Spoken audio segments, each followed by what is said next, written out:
Hey, what's going on, everybody? My name is Chris. I am part of Ginger Marvin here on YouTube. Kathy is up in Denver sourcing with some friends right now, and the kids are off to school, so this was the perfect time for me to get up here with no interruption and show you guys the spreadsheet that I've been working on over the past few months. We've kind of hinted about it in our past videos and talked about it a little bit here and there, but today we're going to be showing you and releasing it to you guys. Before we do that, I wanted to say this. Early on, Kathy and I decided when we started our YouTube channel that we would never put any of our information or videos behind a paywall. And what that means is this spreadsheet is going to be given to you guys completely free. And there will be a link down in our description where you can go and download it. And I think you could pay if you would like to, but download it, see what you think about it, and then come back and pay us if you want. There are other ways to help support the channel if you so choose. There are links down in our description where you can either buy some of the materials that we use, and that gives us a little kickback, or you could buy us a coffee, anything like that. We do have links to all of our stores if you wanted to support us by buying from us.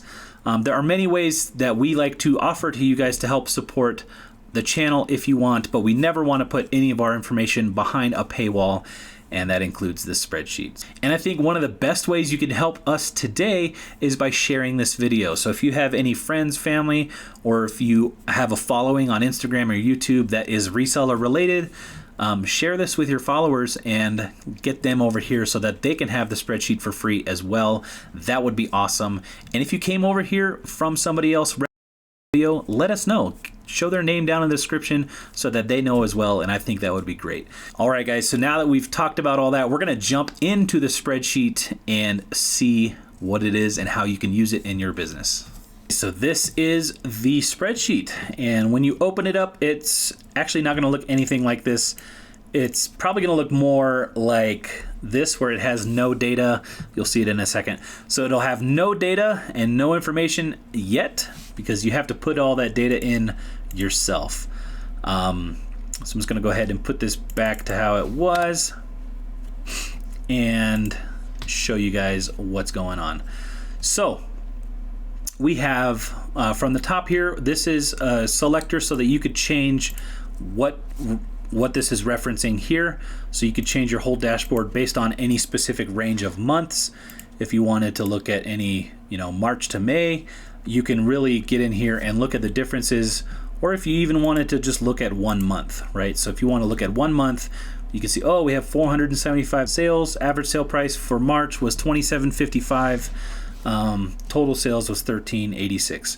Now I should point out that these numbers are not 100% accurate. Some of them are accurate, but I had to put in a lot of other information here to fill it out, so I had enough of a sample size to show you guys this whole spreadsheet. So don't look at any of these numbers as our actual numbers, but just as how this whole spreadsheet works.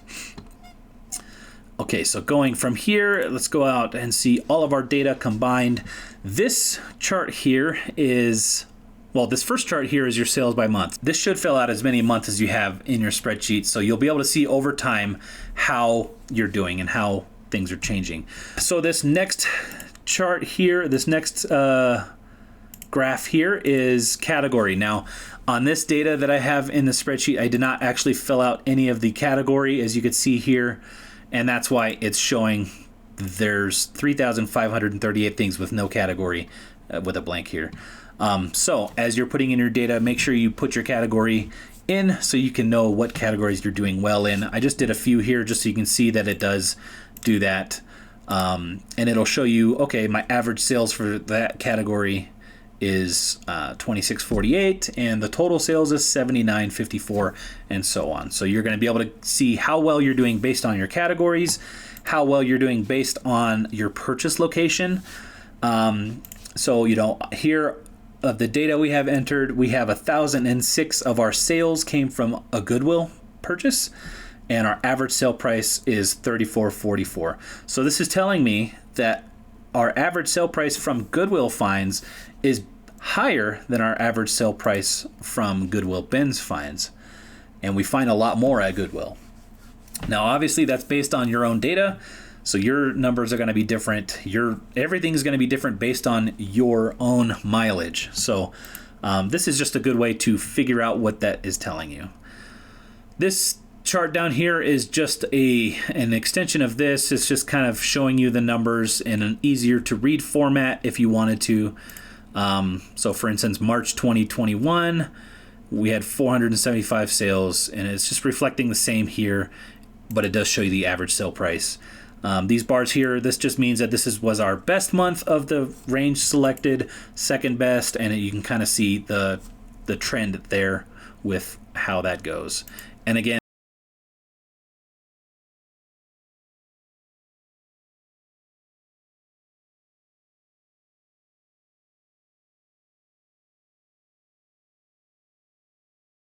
now, you don't have to use this if you are individual and you're doing it on your own, but if you ever have an employee that's doing kind of work for you, or like Kathy and I, we're a husband and wife team, we like to separate things by who found what. So that's where we have this here. You can obviously see the data that I have put in here does not have any sales for me, so it's going to show nothing, because I'm so great at finding things. Just kidding. The data doesn't reflect it, right? So as you're putting in your data, it's very important to have that accurate in your data. So down here, we can look at our platform sold. So you can see eBay is our best seller. We sold 45% of our items. That's of this range here. Let me get the broad range. Again, everything down below is based on the information above, and clear that out. So if this is blank, that'll actually show you the whole data, not just one person's. So the reason why this changes is because I have not filled out Kathy's name on this sourced by. So as I go through here and I change these, so if we go back here and I go to mine, you'll see that I actually have a couple sales. I have 2 sales for $30 or for $60. So that's just how that works. But if you want to get an idea of your whole business, just leave that there blank. All right, so down again, once we look here, our platform, eBay, 42.9% of our sales are on eBay for an average sale price of $31.77. Total sales of $48,351. Again, this data is not accurate. Just want to make sure you understand that. But this does show you how well you're doing on all your platforms. So we do have Facebook Buy, Sell, Trade, Facebook Marketplace, Citizen, Mercari, Poshmark, and eBay, and all that. These are the top 5. So, obviously we have Facebook Marketplace here. It'll continue on to show you the others on the graph, and you can click in and see what they are. We had 167 sales for 4.7% of our total sales on buy, sell, trade groups. Again, that's going to be based on how you do your data, but that's what ours looks like. And again, up here where the purchase location, it's going to show the top 5. So that's probably where we're going to be spending most of our time sourcing, because that's where we find the most stuff. But you can go in here. Oops, I didn't mean to do that. But you can go here on the chart and see exactly what percentage these smaller ones are that aren't in your top 5. And this last box here is just showing you a quick month-to-month rundown, including the net profit. So that just takes out all your cost of goods and anything like that. That's not taking out, any taxes or anything like that you have to take out. That's just a rough estimate of your net profit based on the data that you've put in. All right, so that's the monthly dashboard. We also have a weekly dashboard. So if you wanted to break things down week by week, it gives you a lot more control and statistics. It's all the same data, but it does break it down differently.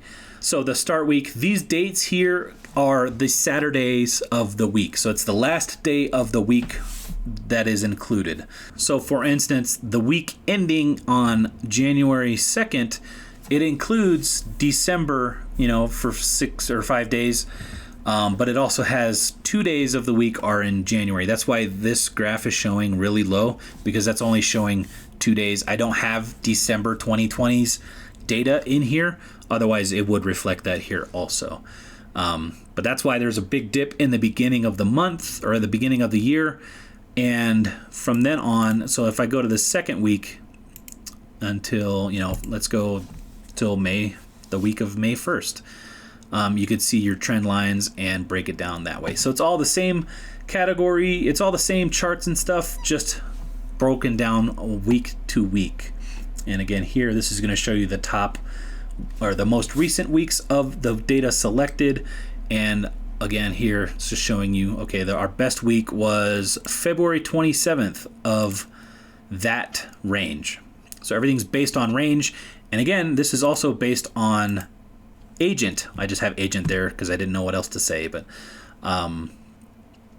so, you know, if we look at specifically Kathy's sales, and again, this isn't completely accurate because I have not filled out Kathy on all of these.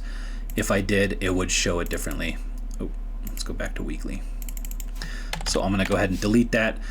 Feel free to not use that if you don't need to or want to, but I do think it's cool to have, if you have like a husband and wife team like Kathy and I, it adds a little bit of a competition, and I think that's really good for growth, you know, like a little friendly competition. Never hurt anybody, right?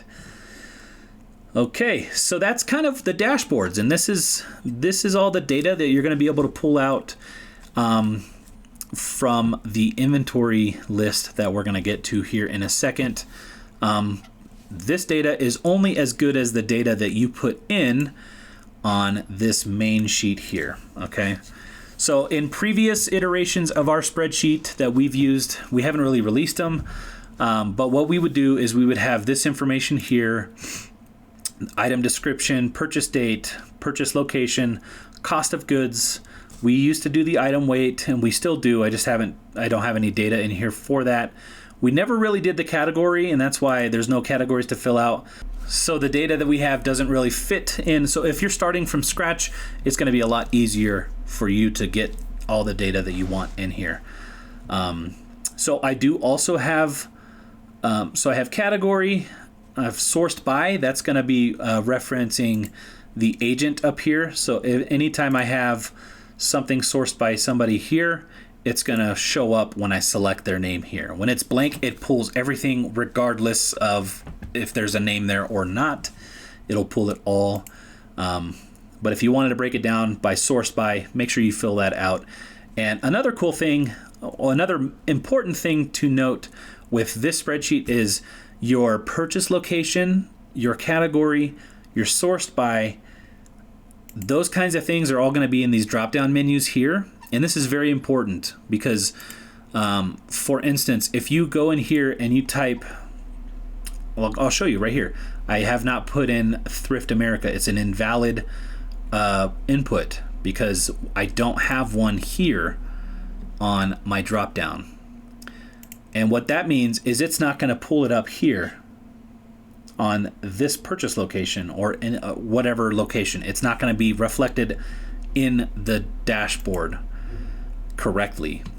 And the reason why you want to have it in the drop-down menu is because, you know, think about it. If somebody spells Goodwill or GW or even Goodwill with a space at the end, that would not show accurately in your spreadsheet here. You know, obviously it would. So for instance, like here, Goodwill Outlet with a lowercase, we call everything Goodwill Bins. So, and those are down there, but we're going to delete those. So Goodwill Bins, I would just select Goodwill Bins, and then that's going to get rid of that tag, that invalid input, and it's going to reflect correctly in our dashboard. So it's very important to have all the same data so that you can get your data out when you're ready for it, your reports out. Because if we had Goodwill spelled differently, it would not show correctly here. The number of sales would only be for Goodwill that's spelled this way. So if it's spelled a different way, it would not show up here correctly, and you would not get the information you want. So very important to have this stuff correct in your drop-down menus. Another cool thing is you can have your categories however you want. Video games is not a category that we have. I was just doing that as an example. You're going to want to come in here and put in your purchase locations, your categories, sourced by if you so choose. You don't have to use that. Special designation. So this is something that's here You know, Kathy and I on our YouTube channel, we do little challenges here and there, or, you know, like we have our stimulus check challenge where we try to turn our stimulus check of $600 into $6,000 or whatever. And, you know, we can categorize that specific item as part of that. And again, this is something you can have it wherever you want. You don't have to do it if you don't want. You can come in here and change these to whatever you like. That's just a way, another way for you to further break down your information, and that'll come in play on filters, which will come in a little bit later. And platforms sold. So this is where you're going to be selling. You know, if you don't sell on Poshmark, you don't necessarily have to have it in your list. I recommend keeping these lists with items that you are going to use, because if you put things that you're not going to use, you're going to have to come through here and you're going to have to scroll through a lot of items to find the one item that you're looking for. So if you only sell on eBay and Poshmark, I would say don't even have Mercari, Kitizen, any of these on here, because it'll just clutter up your workspace. But yeah, that's basically how you use the drop-down menus. Anytime you want to add a new thing to your list, come over here. So if we had a new employee, let's say we hired a guy named Bob. Let's say Bob came into work, and, you know, right off the bat, we can come over here and see, oh, let's see how well Bob has done between this range. Well, Bob has done nothing because he's just started. So it's that easy to add new things and to take things away. Let's get rid of Bob. Bob, you didn't sell anything for us and we fired you. So you're gone, and you're gone from the list. So that's a way to do that. All right, so now we're going to talk about the heart of this spreadsheet, and that is your inventory tab. And that's where you're going to be putting basically all of the data that you're going to be using. It's going to be right here for the spreadsheet to work. So I have 5 items here. These items have not sold. So in previous iterations of our spreadsheet that we've been using personally, we had it set up to where if I had, you know, we would have one big inventory sheet. That was all of our active inventory. And anytime something sold, we would cut a line from the inventory tab and paste it in a month of the inventory, or whenever it's sold. So, you know, there would be a tab for October, and that would show every sale in October. And that's just kind of how we did it then. It's different now because we've realized that when you're copying and pasting or cutting and pasting, there's room for human error. You know, sometimes you could copy and paste and you could leave that accidentally in your spreadsheet if you don't catch it, or you can cut and paste and that data, you know, maybe you missed it, and there's ways to recover the data, but it's just something that, you know, we're trying to reduce as much human error possibility as possible. So the way it works now is you have one inventory sheet. It's a massive sheet. It has all your inventory sold and unsold, and you're going to be able to sort it by filters. So if we go up here, we go to data, filter view, we can look, oh, let's just look at our available inventory right now. So you click on that and it's going to pull up just the items that have not sold yet. So these are the 5 items that we have available and unsold. And the reason I only have 5 is just because those don't show up in this dashboard part here. But I wanted to show you guys how to mark something as sold so that it does show up in the dashboard. So for instance, let's say we sold these SAS shoes. So if you had a lot of inventory, you would just go to this filtered view, Control F, that'll bring up this little search here. And let's search up SAS for our SAS shoes. So it pulled it up and it highlights the box green so you can easily see it. If there are more than one to search through, you can click these little arrows to scroll up and move on to the next one or previous one. But yes, so let's see. Oh, these are the shoes that sold. So it looks like we purchased them on November 30th from Life Network. That information is not really that crucial at this point. But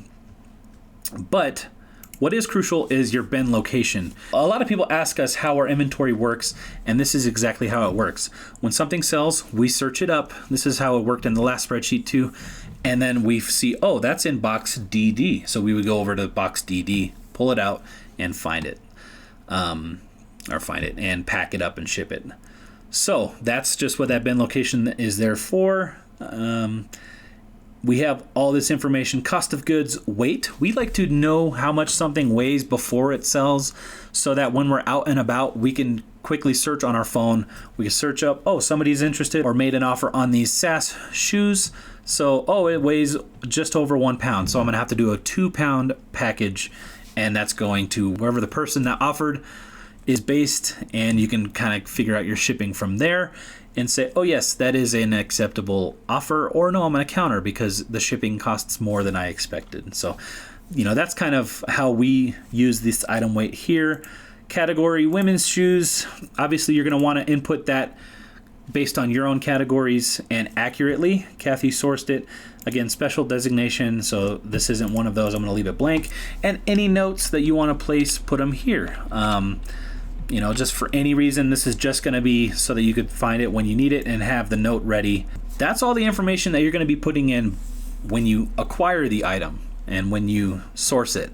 So you want to make sure, and I recommend doing this as soon after sourcing the item as possible so that the knowledge and it's just fresh in your mind. You don't have any questions later on. And that's just the item description. Something good enough so that you could find it. So if you have a lot of SAS beige flats, right? If you happen to have a lot of them and all in size 7, but they're all used, you're going to want to have more information so that you can know exactly which pair you're pulling. However much or little information you need, that works for you. We have about 1,000 active listings, so we need to have enough information to differentiate that item from the other 1,000. So then you're going to have the purchase date. That's just easy to do as soon as you get the item in your house or wherever you're at, to put the purchase date, purchase location, the cost of goods. This is all information that's really easy to do right up front. Item weight, just put on a scale. You don't have to do the item weight. Again, that's just something we do. And category, and sourced by. So you're going to want to do all of the dark blue colored columns like as soon as you source the item. And so now when an item sells, you're going to move over to this light blue section here. So we're talking about these SAS shoes still. Let's say that these sold today. Today happens to be November 5th. Let's say they sold for $45.99 and they sold on eBay. This is where you would put in your fees, your shipping provider. Okay, we've got the shipping label from eBay. It is $9.99 to ship. I don't know how much shipping costs or anything. Oh, and your net profit on that item is $29.52, and it'll update there. Another thing we have on the spreadsheet is if, it's hard to read this, but this is a friend sale. So if something sells to a viewer or a personal friend, we would check that box just so that we can differentiate it for ourselves. Nothing other than for that reason. So if you do want to record that, you can check that box, or you could just disregard it completely. And then that's pretty much it. Once this is filled out, the dashboard is going to actually look and update to that day. So you'll see here, now we have November on the list, and we could see, we had that one sale in November because it's the beginning of the month. So anytime you do that information on your inventory list, it's going to update here. So don't do any kind of editing here so that it doesn't mess that up. So yeah, that's kind of how that works. Another thing that might be useful in the future, let's get out of this filtered view, is let's see. Let's check out our sales to friends. This is where that checkbox kind of came in to play. So anytime we have, if I wanted to look up all of our sales that sold to our friends, we can click on that, and it's taking a while there. And there's one item that has that checkbox. So obviously I didn't keep that box checked on that item I was just messing around with. So you can come here and filter down your data like that. So you can come here and filter down your data that way. And there are, you can come in and add your own filters. So, you know, I have our sold items, sales to friends, available inventory. So if you want to create a filtered view, come in here to filtered views, create a new filter. And let's say we only want to look at items that sold on eBay. So we would come here, platform sold. Let's clear all and select eBay and push OK. And then this is going to only show you everything that sold on eBay in just this inventory list. All right, so that's all of the items that have sold on eBay. I don't think it affects our dashboard at all, so you can leave that filtered however you want. But if you wanted to just quickly look at, oh, let's see how many sales I've had on eBay total for whatever reason. You can come up here, select, and down here, let's see, some. So we've had $48,397 sold on eBay based off this information here. You can filter this down even more if you wanted to, but that's how you use filtered views, and that's kind of what I suggest using if you wanted to pull that information out. Say if you wanted to give, you know, if you wanted to cross-reference your eBay sales to your tax papers that you get, you know, at the end of the year or whatever, you can look through your spreadsheet and see.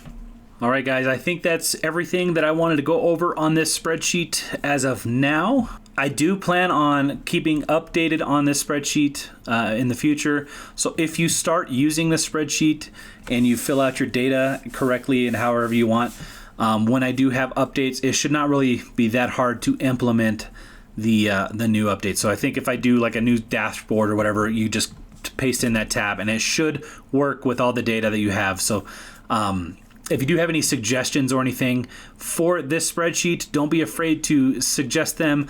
But updates as far as being pushed out will probably not happen too often, maybe once a year. But this is going to be for the year 2022. So this is coming out just before 2022 starts so that you guys can use it and get prepared for the new year and get your information input correctly and how you want it over the next month or so. I did forget to mention, if you wanted to add like a new tab on this spreadsheet for your personal use, go ahead.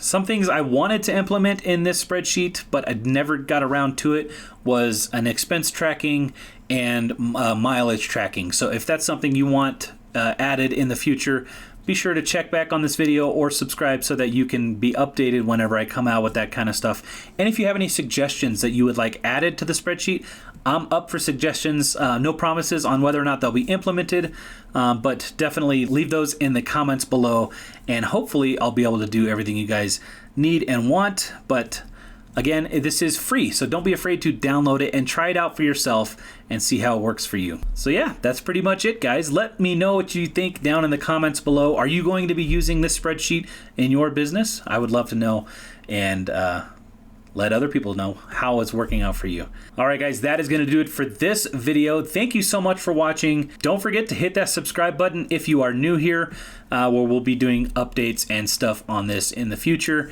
And go check out our other videos if you're new here. We do a lot of what sold videos and haul videos, Kathy and I, and it'd be great to have you guys join the channel and join along for the fun. So thank you so much for watching, everybody. I hope this works out for you and your business, and I hope you enjoy it. So thanks, guys. We'll see you in the next one. Bye.